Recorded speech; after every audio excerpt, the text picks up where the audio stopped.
क्या गुफाओं में साधना करने से परमात्मा मिलता है?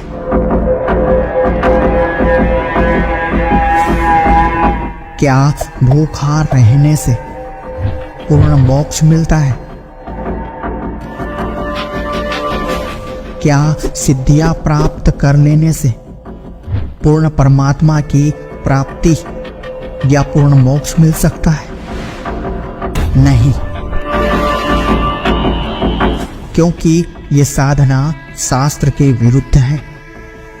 इन साधनाओं से कुछ शक्तियां तो प्राप्त हो सकती है, कुछ सिद्धियां भी मिल सकती है, लेकिन पूर्ण मोक्ष नहीं मिल सकता। पूर्ण परमात्मा की प्राप्ति के लिए, पूर्ण मोक्ष के लिए इस तरह की घातक साधनाएं व्यर्थ का प्रयास है। कुछ ऐसी ही आप बीती है ग्वालियर मध्य प्रदेश के एक बाबा जी की, जो गुफाओं में रहकर वर्षों तक साधना करते रहे। मेरे बड़े बड़े बाल थे, बड़े बड़े जटा थे, तो मैंने कहा ठीक है, तो तपस्या में लग गया। मैंने खाना पीना भी बंद कर दिया। 5-6 साल मैंने कोई अन्न आहार नहीं किया, केवल कोई फल फ्रूट आ जाता तो खा लेता था, और कभी कभार आलू वगैरह आ जाते थे तो उसको भूंज करके खा के और गुफा में घुस जाता था। इन साधु बाबा जी के भीतर इतनी सिद्धियां आने लगी थी, अपनी दिव्य दृष्टि से अपने पास आने वाले व्यक्ति को देख लेते थे। 5 साल तक जब मैं साधना करता रहा तो एक सिद्धि सी प्राप्त हो गई मेरे अंदर। इतना मैं देख लेता था कि जब कोई मेरी गुफा की तरफ आता था तो मैं उसको देख लाता था 1 किलोमीटर 2 किलोमीटर दूर से कि कोई मेरी तरफ आ रहा है। और लेकिन फिर एक दिन इन्हें किसी अज्ञात शक्ति ने प्रकट होकर बताया कि इन सिद्धियों से परमात्मा की प्राप्ति नहीं हो सकती। उसके लिए किसी सच्चे गुरु की तलाश कर तपस्या करते करते एक दिन क्या मेरे को एक व्हाइट कलर का प्रकाश नजर आया, और उसमें से आवाज आ रही थी। मेरे को जी नहीं दिखा, उसकी बॉडी दिखी नहीं कि कौन है। मेरे को केवल आवाज आ रही थी कि बेटा अभी तो कुछ नहीं है, अभी तो ये तेरे को सिद्धि साधि लग गई, इससे कुछ नहीं होने वाला है। बोले अगर मोक्ष की गति चाहते हो तो इसके लिए कोई सच्चे गुरु की तलाश आपको करना पड़ेगी, और नहीं तो ऐसे ही भटका खाते रहोगे आप। और फिर ये बाबा जी निकल पड़े सच्चे गुरु की तलाश। मेरे सामने वो महात्मा मिलता तो मैं वो महात्मा 18 और मैं 25, इतना फर्क मेरे को उसमें दिखता था। तो मैंने कहा कि अब इनको गुरु में क्या बनाऊं कि ये तो मेरे से वैसे ही बहुत कमजोर हैं। ये बने जरूर है, मठाधीश थे, बड़े बड़े जटा जूट रखा रखे थे, उन्हें बड़े बड़े आश्रम पे पैसा वाले भी थे, पर भक्ति उती कुछ नहीं थी उनके पास। जब मैं उनको अपनी आंख से देखता था तो उसमें कुछ नहीं था, केवल पैसा था उनके अंदर। मैंने कहा भाई ऐसे सच्चे गुरु की तलाश के लिए मैं जा रहा हूँ कि जिसके पास शब्द होए, वो शब्द लेने जा रहा हूँ मैं, जिससे भक्ति साधना करके अपनी मोक्ष की गति पा सकूँ। तो वो बोले क्या मथुरा में जाके पहुंचे, वहाँ के जो प्रचारक थे, क्या नाम है वो, तुलसीदास जी महाराज, जय गुरुदेव जी ने जो बताई थी उससे कोई लाभ नहीं हुआ। सारे प्रयास करने के बाद भी जब इन बाबा जी को लगा कि अब मुझे परमात्मा नहीं मिलेगा, तो उन्होंने अपने आप को खत्म करने की ठान ली, क्योंकि इन बाबा जी के पास इतनी शक्ति थी कि ये अपने शरीर से अपनी आत्मा को बाहर करने की सिद्धि भी जानते थे। पर ऐसा ही लगा मेरे को, इससे तो भाई मरना ठीक है कि परमात्मा मिले नहीं। पूरी जिंदगी मैंने इसी में निकाल दी। पहले बैरागी बना है, त्यागी बना, अखाड़ों में गया, सारी जगह घूम का मैं आके मैंने अब मरना ठीक है। और जब मैंने सीख ही लिया था थोड़ा साधना में कि बॉडी मेरी कहीं गुफा में पड़ी रहेगी और मैं अपना देश से निकल जाऊंगा, भगवान फिर मिलेगा कभी न कभी। फिर संत रामपाल जी महाराज ने स्वयं प्रकट होकर इन्हें कुछ ऐसे संकेत दिए कि बाबा जी को लगा कि जैसे इन्हें परमात्मा ही मिल गया। उसी रात को मेरे को संत रामपाल जी महाराज एक विमान टाप के में बैठ करके और आकाश मार्ग से आते हुए नजर आए। उसका एक कैमरामैन एक साइड में बैठा था, एक कैमरामैन एक साइड में, 2 कैमरामैन बैठे थे, और बीच में जो संत रामपाल जी महाराज बैठे थे। तो ऐसे हाथ कर रहे थे, ऐसे हाथ वो करें तो जनता ऑटोमेटिक धरती से उड़ उड़ के और ऊपर की तरफ जा रही थी और सतगुरु के जयकारे लग रहे थे। फिर तो ये बाबा जी खुद ही संत रामपाल जी महाराज को ढूंढते हुए संत रामपाल जी महाराज जी की शरण में पहुंच गए। जैसे ही मैंने संत रामपाल जी महाराज से दीक्षा ली और नाम लेकर के जो परमात्मा के मैं दर्शन करने के लिए गया, जब मेरी बारी आई तो मेरे पे आशीर्वाद नहीं दिया, मेरे सिर पर उन्हें हाथ नहीं रखा और ऐसे निकल के चले गए। तो फिर एकदम मैं रोने लग गया। मैंने कहा हे भगवान, आप जंगल में गए थे मेरे को लेने के लिए, आप मेरे को जंगल में से बुला करके जहाँ ले आए और जहाँ आपने मेरी बात भी नहीं सुनी, तो इतनी दूर से जब वो संत रामपाल जी महाराज लौट के आए और लौट के आए मेरे से कहा कि मैंने क्या नहीं सुनी बेटा तेरी, सब कुछ तो सुन ली। आखिर वो कौन सी बात थी जो संत रामपाल जी महाराज से कहना बाकी थी? क्या संत रामपाल जी महाराज जी की शरण में जाने के बाद नरसिंह दास की खोज पूरी हो पाई, जिसने परमात्मा की प्राप्ति के लिए गुफाओं में भूखा रहकर अपना शरीर गला दिया? नरसिंह दास की तलाश क्या अब खत्म हो चुकी थी? पूरी सच्चाई जानने के लिए बने रहिए वीडियो के अंत तक। सत्य घटना, सत्य की तहता।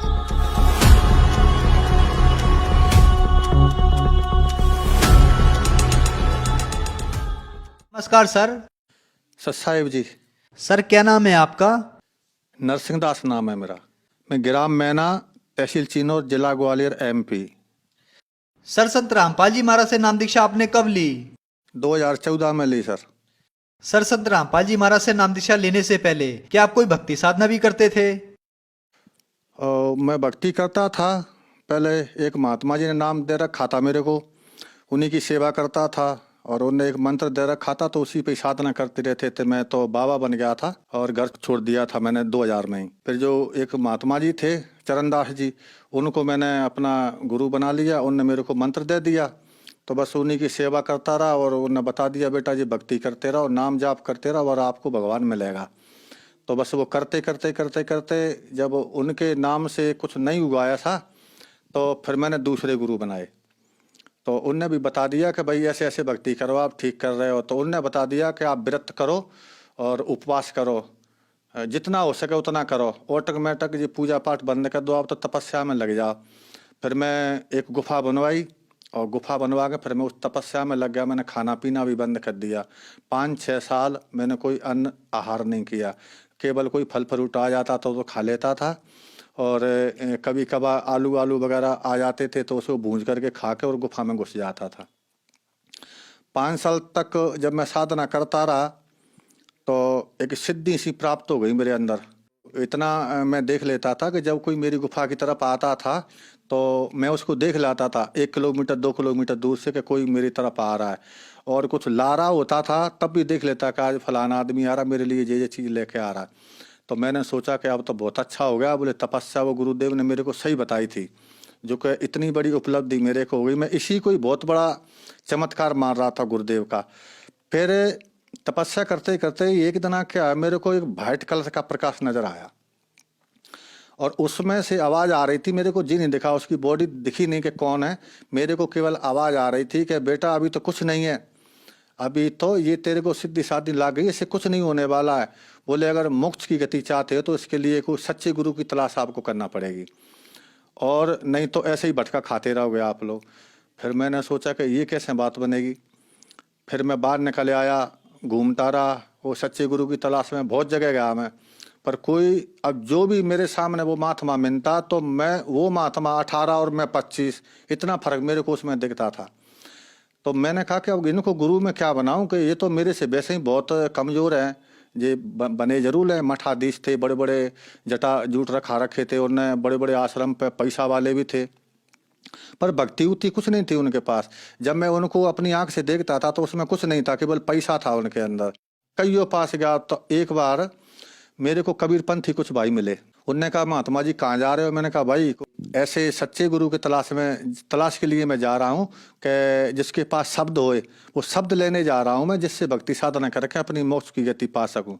तो वो बोले कि हमारे गुरुदेव शब्द बताते हैं, आप हमारे गुरु जी के पास चलिए।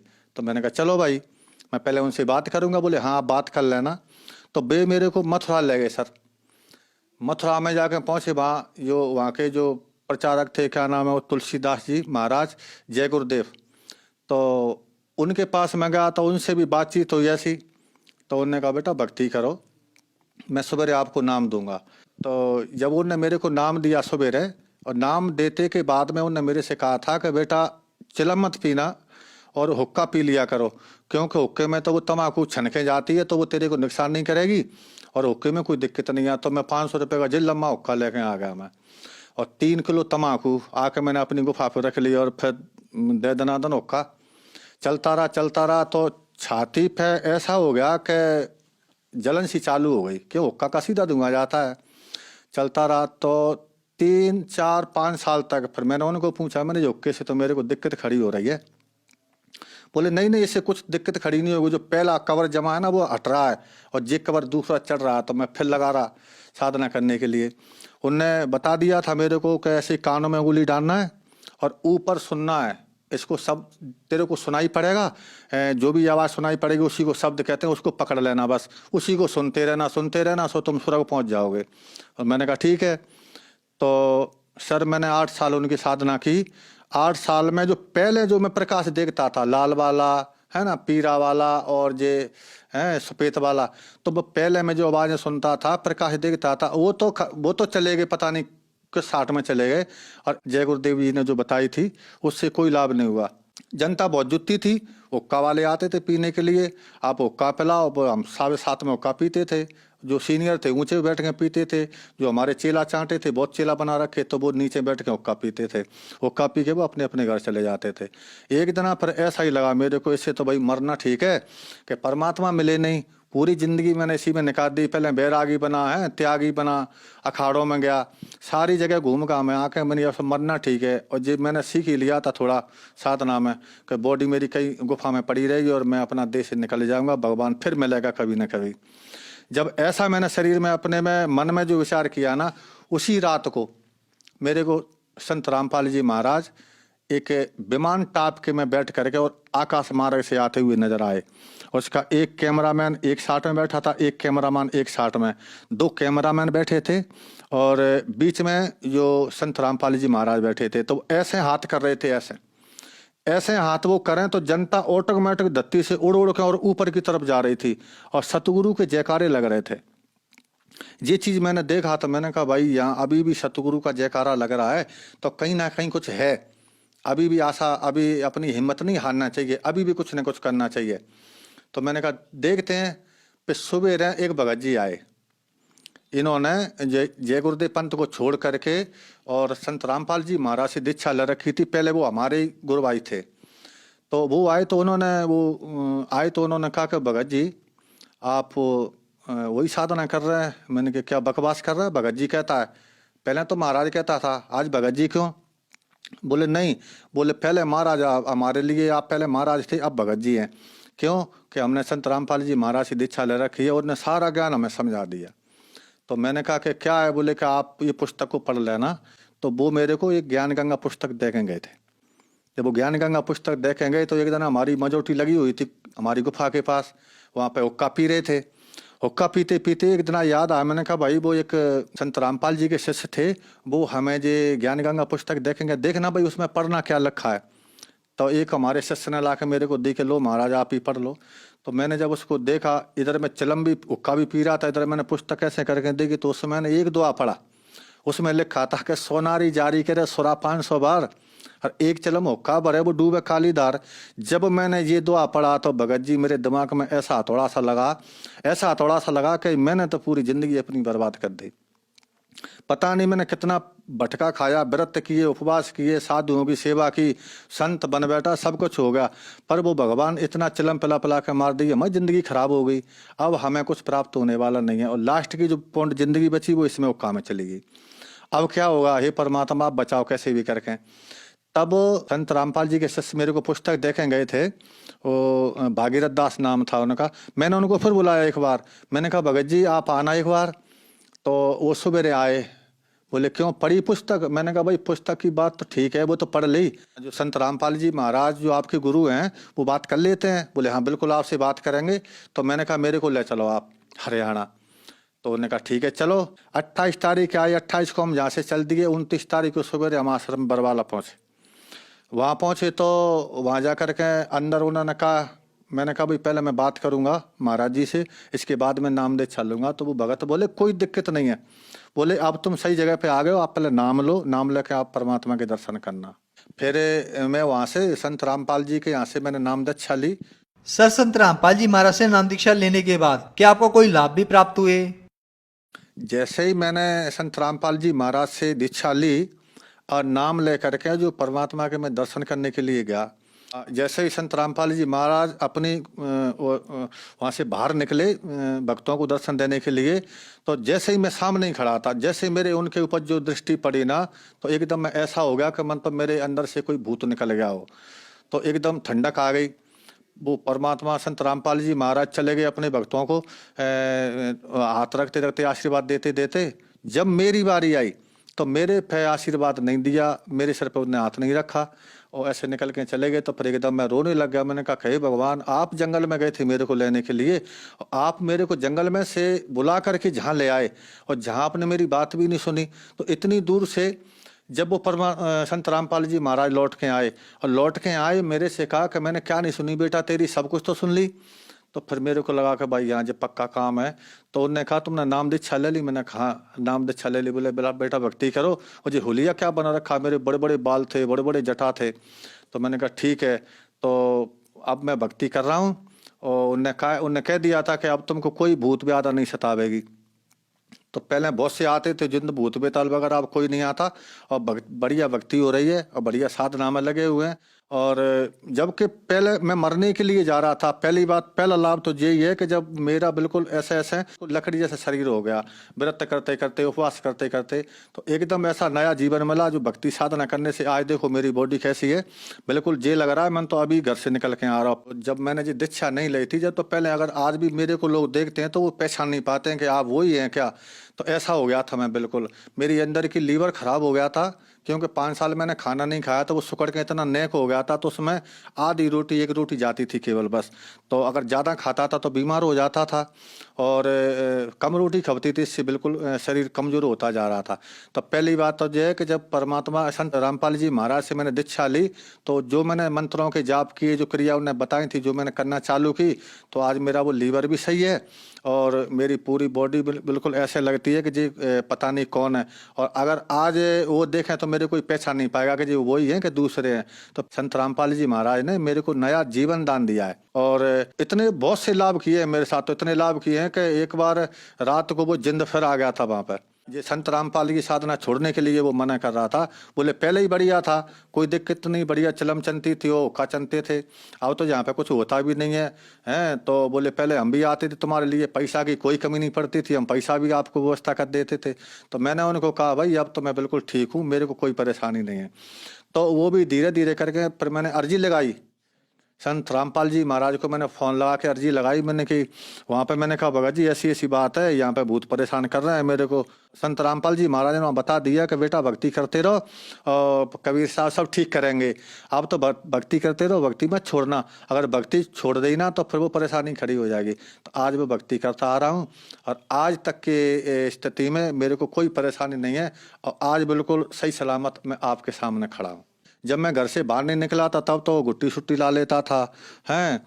और जब मैं अपना घर छोड़ के बैराग ले लिया तो फिर वो नशा, चिलम और हुक्का और ये तम्बाकू बीड़ी सिगरेट बस इसमें लग गया। कभी कभार गांजे में जो अफीम आती थी, अफीम को भी खाते थे। अखाड़े में तो सारे नशा होते थे।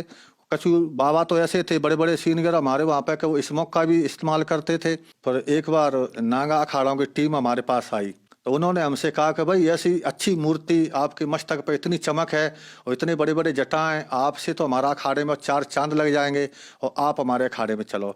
तो मैंने कहा भाई आपके अखाड़े में तो मैं चला जाऊंगा, पर मैं इतनी तपस्या कर रखी है, मैं आपको एक एक करके बता दूंगा कि आपके अंदर क्या है। पर मेरे को आज भी आप देख रहे हैं कि आपके अंदर भक्ति नाम की कोई चीज़ नहीं है, केवल आप लोग तो एक पोस्ट के ऊपर घूमते हैं। बोले हाँ वो तो बात सही है। तो मैंने कहा कि अखाड़े में वहाँ पर भक्ति हो सकती है? बोले आप चल के देख लो।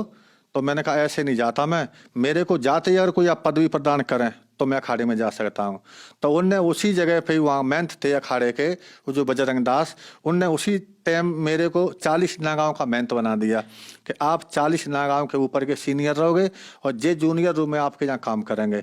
तो उस बटालियन को लेकर के मैं चलता था, जहाँ भी यज्ञ में जाना है, जहाँ 40 नागा मेरे पीछे चलते थे, मैं आगे चलता था। और कुंभ में 2005 में उज्जैन गया था मैं, 2007 में इलाहाबाद में गया था, 2009 में हरिद्वार गया था। हर कुंभ में हमारी वो लगती थी, वो हमें जाता था।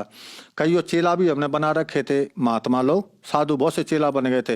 वो इसीलिए बनते थे कि ऐसे सीनियर महात्माओं के चेला बनने से छोटे पूरे बाबा उनसे कुछ कहते नहीं है। पर वहाँ तो हमारे इकट्ठे लोग बैठ जाते थे, सब लोग स्मोक पीते थे। तो मैं उनसे कहता था कि भाई ये क्या है?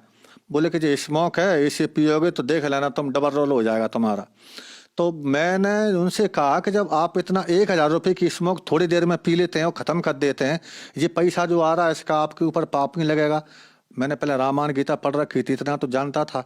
तो मैंने कहा जी आप इतना नशा करते हो? बोले आप मस्त रहो, आप तो साधु बन गए। हमारे महंत ने ये कहा था कि आप साधु बन गए तो आपकी मुक्ति हो गई, है ना। और अब को आपको कोई आवश्यकता नहीं है नशा करना है। बताओ, आप इतना सीनियर आपको बना दिए, अब आपकी क्या चिंता है? आपको तखत दे दिया बैठने के लिए।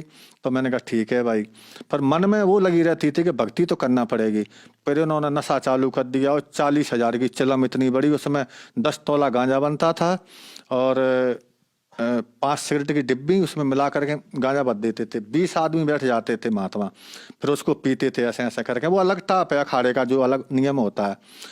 तो उसमें तो इतना का पूरा नशा का काम है, एक दूसरे में मार दार। अगर किसी ने गलती कर दी तो 20 लठ मारते थे उसको, लेटा करके उसके पीठ में मारते थे 20 लठ। वो हमारा मैं तो ऑर्डर देता था कि नरसिंह दास इसमें 20 लठ मारो लेटा कर। तो मेरे को थोड़ा दर्द होता था, तो जितनी जोरदारी का वो मैं तो बताता था, उससे मैं धीरे धीरे मारता था। उसमें कैसे ज़्यादा चोटें ना है, हाथ घोड़े इसके टूट न जावे। तो इतने काम वहाँ पे जो लोग करवाते थे। फिर उनसे पैसा वसूले जाते थे कि तेरे को नागा बनना है तो 5,000 रुपये दे और भंडारा करवा। तो कम से कम नहीं तो 20,000 रुपये का टारगेट होता था एक नागा पंथ में। इसमें से 2-4 हज़ार रुपये मैं अपनी जेब में डाल लेता था और बाद बकाया अखाड़े में जमा कर देता था। इससे अपना जो सारा खर्चा चलता रहता था वहाँ पे। और कोई कोई ऐसे बीच में आ गया कि भाई मेरे को नागा बनना, तो मैंने ऊपर भी नहीं भेजा, उसको नागा बना दिया तो पूरे 25,000 में ही अपने जेब में रख लेता था। उसका फर्जी पासपोर्ट में बना देता था। तो ऐसे चलता रहा। फिर वो मन में ये लगी रही कि भाई भक्ति जरूर ले, क्योंकि मैंने पहले साधना कर रखी थी। मैंने 5-6 साल पहले साधना, इतनी कठिन साधना की थी कि मैं किसी को मिलता भी नहीं था। लोग बाग मेरे को देखने के लिए तरस गए थे कि जी महात्मा इसमें गुफा में मर गया कि जिंदा है। तो जब ऊपर से अब आदेश हुआ कि इससे कुछ नहीं होता, कोई सच्चे गुरु की तलाश करो, जब फिर मैं गुरु की तलाश में निकला गुफा से, सब लोगों ने मेरे को देखा। और जब से जो मैंने ज्ञान गंगा पुस्तक पढ़ी और उसमें जो मैंने देखा और फिर मैंने गुरु दीक्षा ली संत रामपाल जी महाराज से, तब से नशा, बीड़ी, सिगरेट, गांजा, अरे पीने की तो चली बात का, मेरे पास कोई बीड़ी पीने वाला भी आदमी नहीं बैठता, ना मैं किसी को बैठाता मैं इन लोगों के पास, और ना हमारी गुफा पे कोई अब ऐसा आदमी आता कि जो बीड़ी पीता होगा। जब तक संत रामपाल जी महाराज के शरण में नहीं जाते, जब तक नशा से मुक्ति नहीं मिल सकती। क्योंकि मेरे को पता नहीं है, बहुत से मैंने प्रयास कर लिए थे, कईयों जड़ी बूटी खिलाई मैंने, कईयों बाबाओं के पास गया, उन्होंने कहा इससे तुम्हारा गांजा छूट जाएगा, नशा छूट जाएगा। तो बहुत सी मैंने कोशिश की, पर मेरा नशा नहीं छूटा और बराबर चलता रहा। कोई लोग मेरे से कहते थे कि महाराज आप गांजा कम पियो, चिलम कम पियो, तो मैं लठ लेकर उसको मारने दौड़ता था कि भाई तू कौन होता है, तो मेरी मर्जी है, मैं पीऊँगा। और जबकि वो बेचारे, आज मेरे को याद आती है कि वो मेरे को बिल्कुल सही कह रहे थे। और आज मैं अफसोस करता हूँ कि उन लोगों को मैंने बुरा बोल दिया। संत रामपाल जी महाराज की अगर कोई पुस्तक भी पढ़ ली किसी ने, तो उसी से उसका उद्धार सा हो जाता है, ऑटोमेटिक उनको प्यास लगती है। इनके शब्द में और इनके मंत्रों में इतनी शक्ति है कि ये चीज़ बगल में आती ही नहीं है। जो नशा हो, कुछ भी हो, सब बुराइयों से वो दूर हो जाता है बिल्कुल। ऐसी शक्ति है उनके शब्द में, शक्ति है। और जो नाम उन्होंने दिए हुए हैं वो बिल्कुल शास्त्रों में जो है, उन्होंने एक एक बात बताई है, हर शास्त्र की बात मेरे को बताई। जब मैं समझ गया, क्योंकि मैं पहले पुराण शास्त्र पढ़ चुका था, पर मेरे को समझ में नहीं आ रही थी, उसकी वो कुंजी नहीं मिल रही थी, उसकी कुलजी जो ताला लगा हुआ था। ऊपर से मकान को तो देख लेता कि जो मकान बना है, फिर ताला खोल के अंदर नहीं जा पा रहा था, इसका मतलब क्या होता है। पर संत रामपाल जी महाराज ने सारा मतलब मेरे को समझा दिया। और पहले तो मैं इतना बड़ा जो गुरु पद पे बैठा हुआ था, तो कुछ लोग मेरे पास आया करते थे कि महाराज जब मोड़ा गांजा ज़्यादा पीता है, चिलम ज़्यादा पीता है, तो मैं चुप हो जाता था कि मैं क्या करूं, मैं तो खुद पीता हूं भाई। जब मेरी भी नहीं छूट पा रही है तो मैं तेरे लड़के की मैं क्या छुड़ाऊंगा। तो मैं चुप हो जाता था, उनसे कुछ नहीं कहता था, कह देता था और किसी महात्मा को देख ले भाई, मेरे बस की बात नहीं है। और बहुत से लोग ऐसे आते थे, बस हमको तो वही लोग अच्छे लगते थे जो कुछ चिलम पीने वाले आते थे। कई लोगों ने ऐसे प्रश्न किया, मैंने कहा ना, फिर छुड़ाया, कुछ नहीं हुआ उससे। वो तो संत रामपाल जी महाराज की जब शरण में गए तो आज बिल्कुल मैं स्वस्थ हूँ, मेरे को कोई बीमारी नहीं, कोई रोग नहीं है, आज मैं बिल्कुल स्वस्थ हूँ और अच्छा हूँ। सर, जो जन समुदाय आज आपको देख रहा है, आप उन्हें क्या संदेश देना चाहते हैं? उनके लिए तो मैं तो उनसे सबसे यही कहना चाहूँगा कि भाई आपको विश्वास नहीं होता है तो मेरे को आप देख लीजिए, मैं भी आप ही के साथ था, आपके अखाड़े में था, आपके अखाड़े में मैंने काम किया और भक्ति तो विधि कोई थी नहीं। तो आज आप मेरे को वो शक्ल देख लीजिए, ये देख लीजिए कि पहले कैसा था और अब कैसा हूँ। इसीलिए मैं तो सबको यही कहूँगा कि अगर कल्याण चाहते हो, अगर कल्याण कराना, अगर मुक्ति धाम आपको चाहिए, मुक्ति धाम में जाना है, तो आप संत रामपाल जी महाराज के शरण में आएँ और इनसे नाम दीक्षा लेकर के अपना कल्याण करवाएं। नहीं तो यहाँ पे कोई चारा नहीं है, कहीं पे भी चारा नहीं है। मैंने सारा कुछ देख लिया शुरू से भी। और जो हमारे जो भाई हैं जो पहले अखाड़े के, अगर वो सुन रहे हो इस इंटरव्यू को, अगर देख रहे हो, तो उनसे भी मेरी प्रार्थना है कि आप लोग भी ये अपनी विदुता को छोड़ करके और संत रामपाल जी महाराज के शरण में आकर के आप नाम दीक्षा लो और नाम दीक्षा लेकर के अपना कल्याण करवाओ। और नहीं तो बहुत बुरी दिशा हो जाएगी इस देह की। सबको ये प्रार्थना करूंगा कि इतना ये लोग अलग अलग जो विभागों में बट गए हैं, जो मेरे शिष्य भी थे पहले, ठीक है, जो गुरु भाई थे और महंत थे, मैं सबसे मेरा ये अनुरोध है कि आप आकर के और संत रामपाल जी महाराज की शरण में आएँ और अपने नाम दीक्षा लें और अपना भक्ति करें और अपना कल्याण करवाएं। मैं तो आपसे ये प्रार्थना कर रहा हूं कि आप 1 महीना ये भक्ति साधना करें, आपको अच्छा लगे तो आगे बढ़ जाना, अगर आपको नहीं अच्छा लगता, आपको फायदा नहीं हो इसमें, तो आप बेशक आप अपने वापस उसी अखाड़े के लिए लौट जाएं। क्यों कि मेरे को पता है कि 1 महीना का समय तो मैं आपको ज़्यादा कह रहा हूं। अगर आप ये 10 दिन भी इस साधना को करके देख लो, आपका नशा, आपकी जो गांजा, भांग, सिगरेट आदि वगैरह, इनका तो पता नहीं चलेगा। जैसे कि सूरज निकलता है तो रात का पता नहीं चलता कि वो किस दिशा को चली गई, इसकी जानकारी भी नहीं हो पाती कि रात है गई कहाँ। इसी प्रकार संत सतगुरु रामपाल जी महाराज से नाम दीक्षा लेकर के, और जब आदमी भक्ति करता है भगत अपनी, तो पता नहीं चलता उसको मेरे विकार कहाँ चले गए, उसे याद ही नहीं रहता कि मैं गांजा पीता था कि सिगरेट पीता, तो पता ही नहीं पड़ता उसको। ऑटोमेटिक भगत जी अपने आप ही जो चला जाता है सब कुछ, कोई चीज़ बकाई नहीं बचती, सारा जो एमाल भरे होते हैं पूरे ऑटोमेटिक ही बाहर निकल जाते हैं। सबसे ही मेरा तो सबसे ये निवेदन है, प्रार्थना है सबसे कि अगर मुक्ति चाहते हो तो अपने जो अहम को छोड़ करके परमात्मा संत सतगुरु रामपाल जी महाराज की शरण में आप आ जाएं तो आपकी मुक्ति हो जाएगी। क्यों कि वैसे नहीं मानते आप मेरे को देख करके आ जाइए, क्योंकि मैं भी एक अखाड़े का गुरु पद पर बैठा था, मैं भी 40-50 नगाओं का महंत था, कई शिष्य भी मैंने बना रखे थे। और आज मैंने अपने शिष्यों को भी इस संत सतगुरु रामपाल जी महाराज के शरण में जोड़ दिए हैं। कुछ लोग तो आ गए हैं, अब कुछ लोग कहते हैं कि हम पे गांजा नहीं छूटता है ना, कुछ लोगों को और समझा रहा हूँ। और जितने भी अगर हमारे जो हमको जानने वाले हैं, अगर मेरा इंटरव्यू सुन रहा हो, तो आप सबसे मेरा निवेदन है कि आप संत गुरु सतगुरु रामपाल जी महाराज के शरण में आकर और अपना कल्याण करवाएं और भक्ति करें। सर, संत रामपाल जी महाराज से नाम दीक्षा कैसे ले सकते हैं? संत रामपाल जी महाराज से दीक्षा के लिए परमात्मा ने वहाँ से हर प्रांत में, हर जिले में नामदान केंद्र खोल रखे हैं। तो कोई भी प्रांत से, और वहाँ पर टीवी पे, साधारण टीवी पे आप देखोगे तो नीचे पट्टी पे वो नंबर आते हैं। अगर जानकारी ना हो तो उस पर नंबर लगा करके आप फ़ोन पे पूछ सकते हैं कि पुस्तक कहाँ मिलेगी। वैसे तो परमात्मा ने इतना कर रखा है कि हर गांव-गांव, गली-गली में पुस्तक सेवा हो रही है, आप उनसे पुस्तक लेकर के उसे पढ़ सकते हैं। अगर उसमें अच्छा लगे आपको तो नाम ले सकते हैं, नहीं तो आप टीवी पे सतगुरु संत रामपाल जी महाराज प्रवचन देते हैं तो उसमें आप सुन सकते हैं। उसमें नीचे नंबर आ रहे हैं, उनमें आप नंबर को फ़ोन लगा करके आप पुस्तक मंगा सकते हैं और अपने नाम के लिए जानकारी भी ले सकते हैं कि हमें नाम कहाँ मिलेगा। हर जिले में और नामदान केंद्र खोल रखे हैं, वहाँ पे जा करके और आप सतगुरु रामपाल जी महाराज से नाम दीक्षा प्राप्त कर सकते हैं। धन्यवाद सर। सत्संग सत्य घटना, सत्य की तहता।